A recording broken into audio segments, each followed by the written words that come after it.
Deep breath.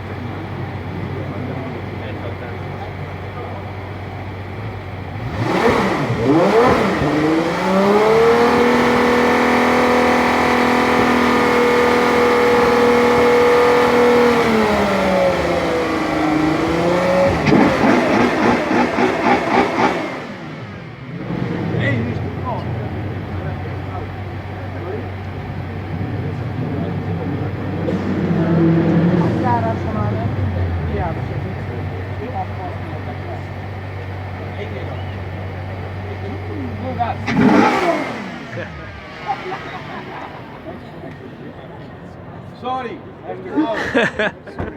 You just missed the break, I know. Yeah.